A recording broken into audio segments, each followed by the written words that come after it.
right, this is Jarrell from Hybrid Radio, and I'm at the excuse me, I'm at the Brighton Bar in Long Branch, New Jersey, here with the River California's Ska-core band, the Voodoo Glow Skulls. Let me give you a mic here, Frank. I'm here with Frank, the singer. How's it going, man? Got guitarist Eddie. Yep, I'm right here. How's it going, everybody? The other band is setting up right now. I see to my right is George, the bassist. How's it going, George? Good, good.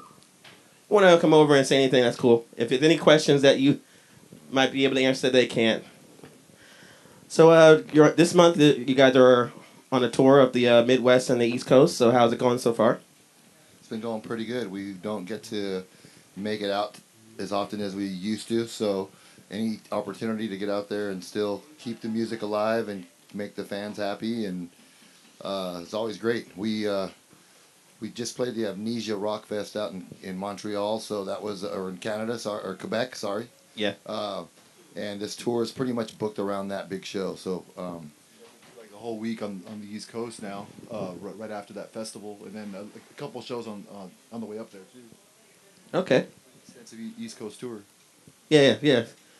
So Frank, Eddie, and George, you're all brothers. So growing up, what were some of the groups that you guys fell in love with?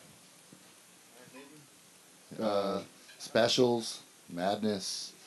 Fishbone, Jane's Addiction. We're pretty big on like a lot of like the '80s metal stuff, like from Iron Maiden to Yeah, we grew up in Motley Crue to Fishbone and the Chili Peppers and like the whole LA. Yeah, we grew up in a very diverse musical era when there was a lot going on musically. You know, there was metal, punk, ska, new wave, and we kind of embraced a little bit of all of that. We were kind of, Like when that stuff was all new, like the heavy metal thing was kind of new.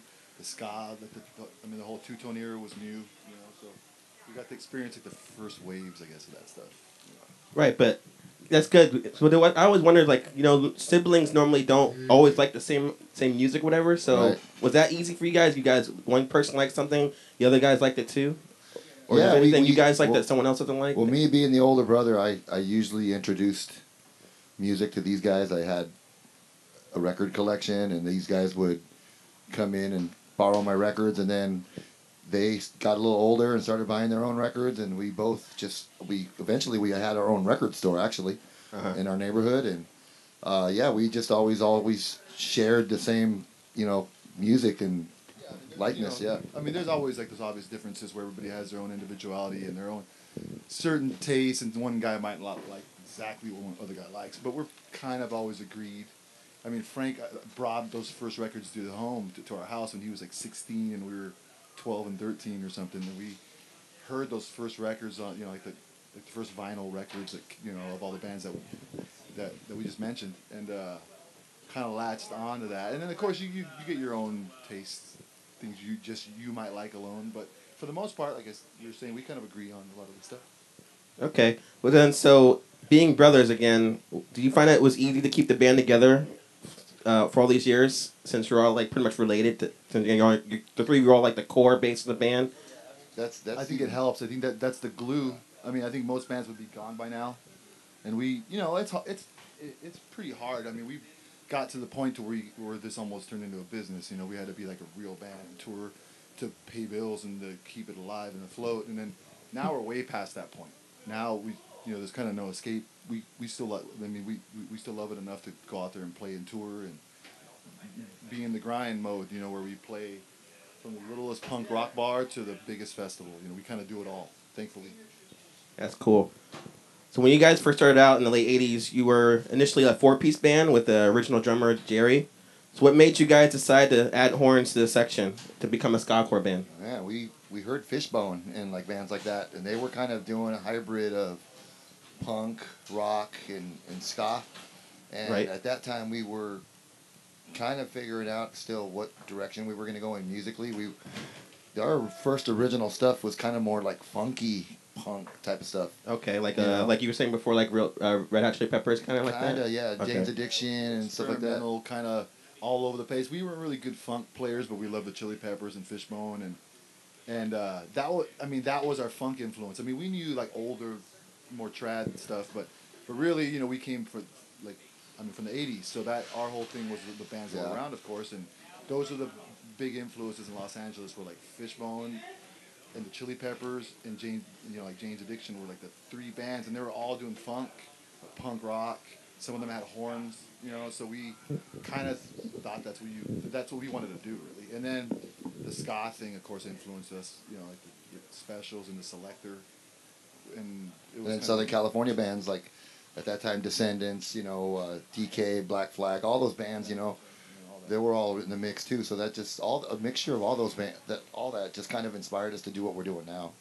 Was the reaction, since it was like a limited amount of Ska-core bands, did you get a positive reaction when you first brought that to your sound? Actually, it was. Because we were at that time we were the only band with horns on a lot of bills, Right. And immediately the first minute people saw the horns, they were like, oh, what the what's this going on, And Yeah. They heard the horns like warming up in the back of the room or the backstage. It's like they instantly they gravitate towards that. Like, I never heard that. And you guys have distortion and play fast, And it was really just like the Boss Tones out here doing it, which they were already kind of huge, We were on the West Coast kind of doing it small time, but still, making the dent. And then there was like, Op Ivy had broken up,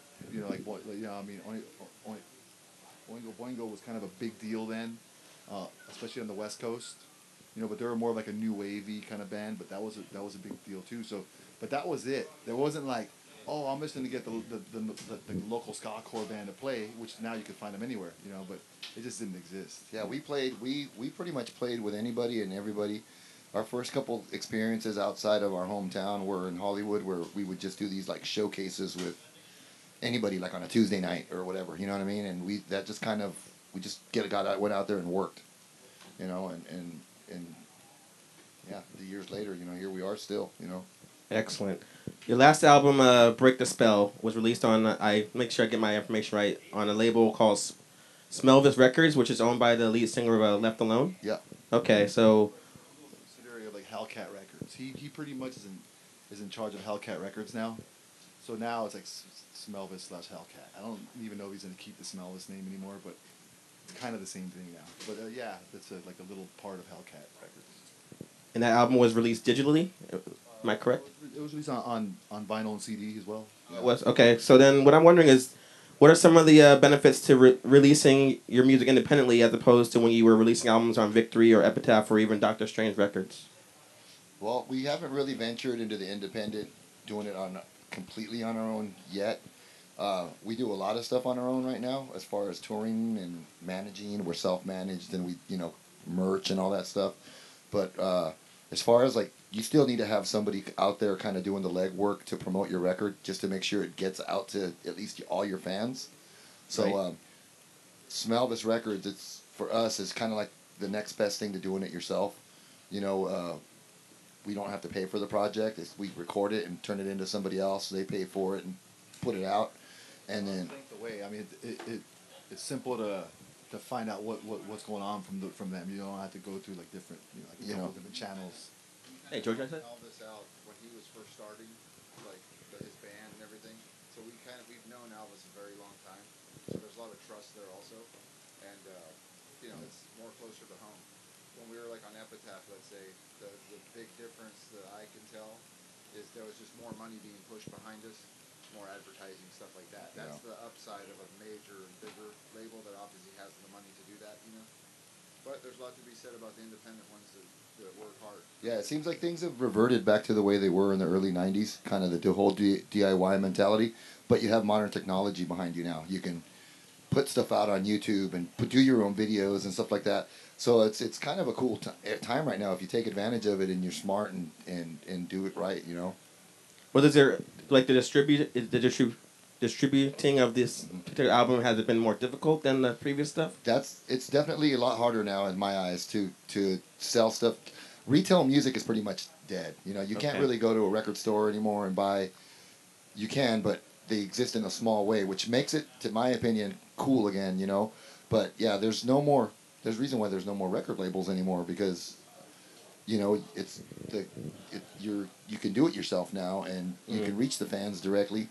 You just have to work a little bit harder at it, in my opinion. Yeah. It definitely helps to be a touring band, because if we have CDs or vinyl with us, they get straight to the fans. We bring that stuff with us as much as we Yeah, can. like our merchandise is virtually a rolling store. Like if you look at our merch when it's set up, I mean, we pretty much have a little bit of everything Voodoo Glow Skulls, which you can't necessarily get at a store nowadays. You know, you have to come see the band to be able to buy the merch, which makes it kind of an exclusive deal. You know, it makes it cool.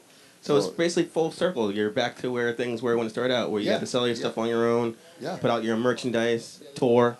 There's no really hype being bought for us, which that's what happens when you're on a big label with, I mean, some backing. You know, they basically buy hype. They buy interviews. They get press. You know, I mean, it's not the same. You know, I mean, this is great to do press now, but you know, it's a little different. You know, I mean, for sure things have changed in that way. Now it's really grassroots. It's really back to like the band and the kind of the real fans and people that pay attention.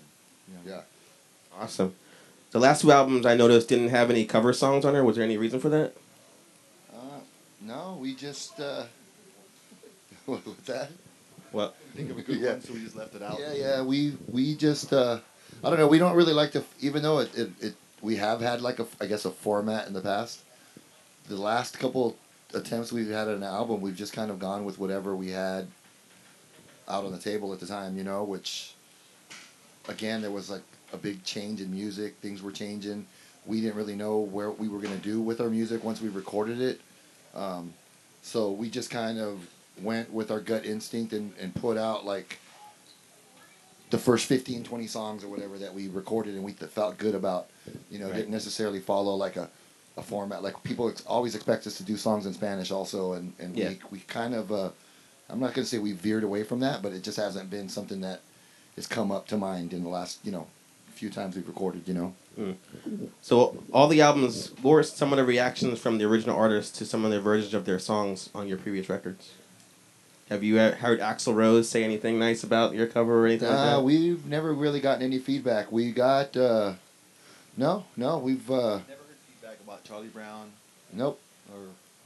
but I'm sure they saw like a little bit of royalty checks. Yeah, I mean, I'm sure they get when the original song writer gets a find royalty out, check. you know. There's Voodoo Glow Skulls or something on there. I mean, I don't know. I would imagine. I would think that too. Like once you started, like who are these guys? And you venture and find out, and then I figured they would.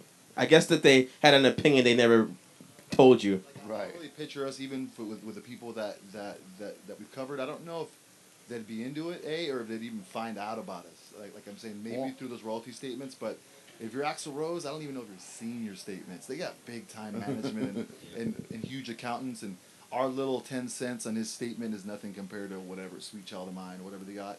And then as far as the coasters go, I don't know how many of the OG guys are even alive. It's public domain because it's oldies. So who knows, man? I'm sure some big publishing companies see like reaps the benefits from that back in '96 when that song was popular, or whatever. Well, I'm sure George Harrison has something nice to say to you guys with their "Here Come the Sun" cover, but he didn't have time to get it to you, I guess. So speaking of your earlier stuff, one thing I've noticed about you guys in the first two albums is that you are big fans of the Cheech and Chong Up in Smoke movie with all the lines you sample in the movies. Yeah. So maybe you can answer this question I have about the film that's been bothering me for many years. Do you remember the scene when Cheech and Chong are hiding behind like a curtain, and then the La Migra comes in, and then they're like and the reason they were there is because they wanted to get The wedding? deported back to the wedding. Yeah. And then Cheech is like, and then Chong was like, "Are you sure we're all right, man?" And he's like, "Yeah, you're all right as long as unless you don't have a green card." And in the next scene, they're in Mexico eating burritos. So why are they in Mexico? I think they ended up getting deported. But I thought Chong was an American, so why would they deport him? I'm so confused. Yeah.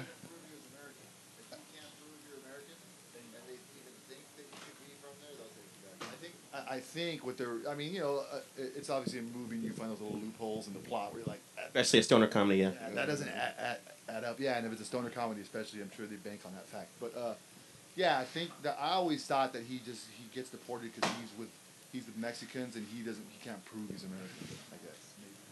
It would have been nice they showed that scene and them taking him away. This immediately just cut to another scene. And it's like, what? There has to be some scene that they cut out that's going to come out in the 40-year anniversary. Thank you, man. That's been like fucking years that's been plaguing that in my mind. Have you guys ever met Cheech and Chong? No. What would no. you guys say to them if you ever met them? Got any weed?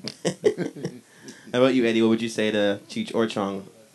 Uh, Thanks for sending us a cease and desist letter for your samples on our records. I didn't know about that. When did that happen? Cease and desist from Epitaph. On Doctor Strange. Oh, it was? Oh, okay, I thought it was that. I thought it was that. No, it's the epitaph of the Shoot the Moon Shoot one. the moon. That's right. Oh, We got a cease and desist on. We have samples on both our first two albums, but we got a cease and desist for the Shoot the Moon song for the beginning of the. an ending, yeah.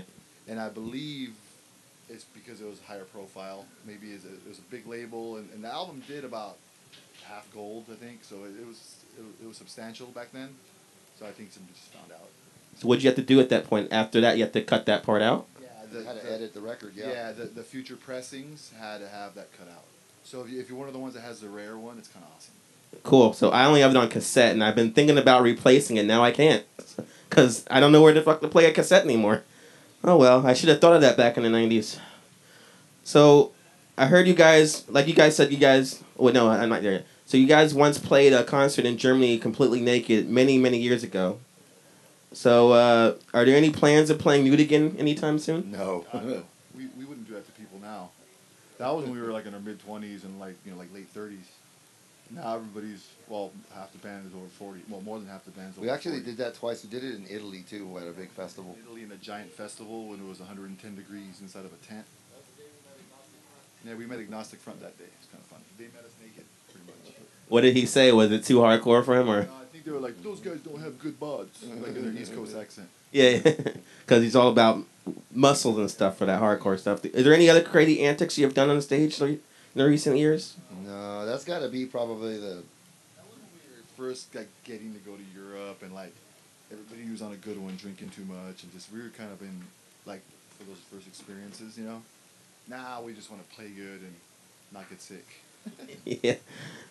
You mentioned before, Frank, that you played the Amnesty Festival in Canada last weekend. So Yeah. all of us, for some of us who aren't lucky enough to go to that, can you tell us what it was like?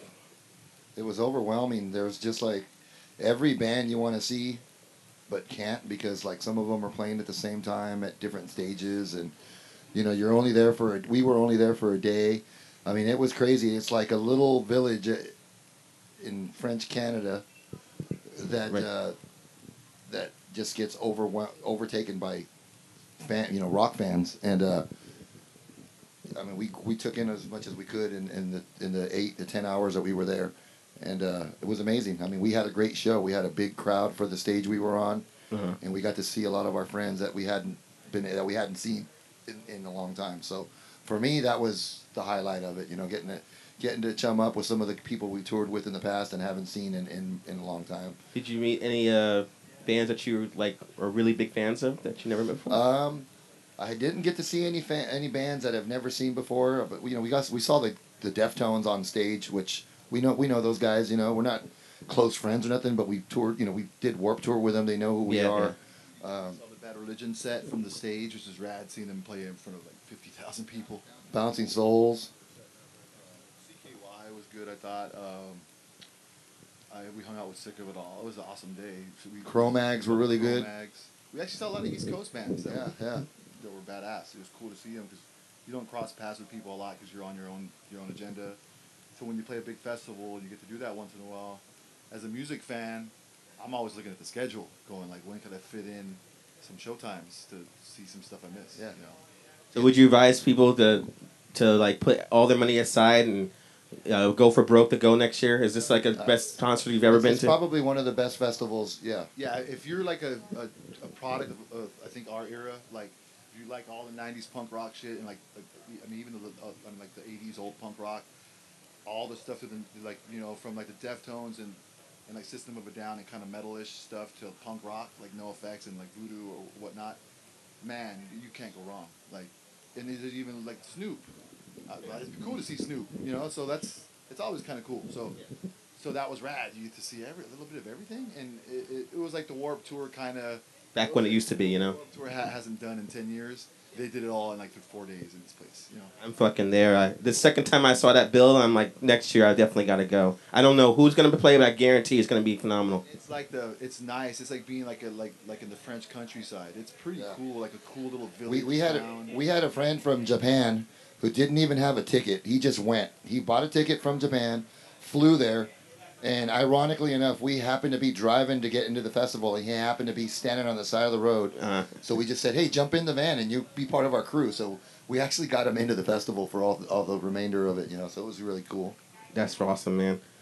Any chance of releasing another Holmes movie DVD in the future? We were actually talking last night about trying to put together some sort of another movie.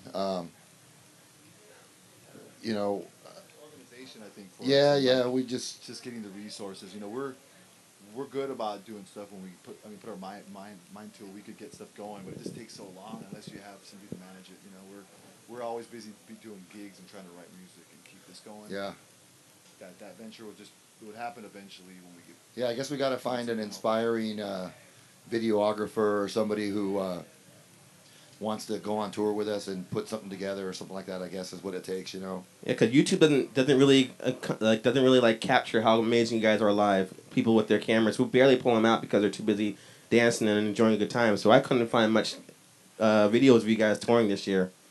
But yeah, I definitely you guys gotta do that second one of that. That was I think people would really enjoy seeing that. That's right. We don't get asked about that too much because it was kind of DIY and there's only a few thousand made. So it's cool that you know about that. Yeah. So what are the plans? This tour ends in the beginning of July. What's the plans after that? We got a couple months off. We're gonna try to finish recording what we've been working on and try to put together some sort of an album. And then we've got a second leg of this tour, I guess you could say, happening in mid-September to mid-October with the Phenomenauts and a band from Texas called Piñata Protest.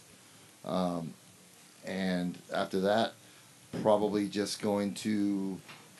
Oh, we're going to the UK again in late January next year, and then hopefully a release in January of next year as well. If we finish, what we've been working on now, that's kind of what's on the mindset. Same label, smell this? Yeah, probably going to be on the same label. Yeah. Okay. All right. So finally, I have a hypothetical question. I usually ask the whole band, but since there's only two of you, I'll ask each one of you a hypothetical question. Eddie, if you could have a superpower, what would it be, and how would you exploit it? Superpower, what would it be? Man, I'm about to think about that. You're stumping me. Think about it for a minute.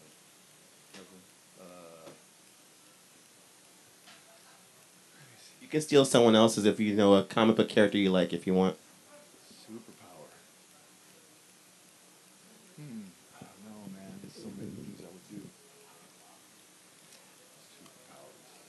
Superpowers. Mine would be either I want to be like Mystique from X-Men, where I can just turn into anybody I want, and I'd just be robbing banks all the time, run around the corner and turn back to myself, so I would never get caught. Or I would just want to have the power to make girls orgasm with my mind. That's great, man. I'm going to steal yours. All right, you want it the first, second? I think I like the Mystique one. I would think I would, I would change myself into other things and slip into buildings and probably help people out too. Though I'd use the money for good and evil. Good. It's kind of like a half Robin Hood, half anti-Robin Hood. Yeah. And Frank, would you rather floss with piano wire or use a cactus for toilet paper?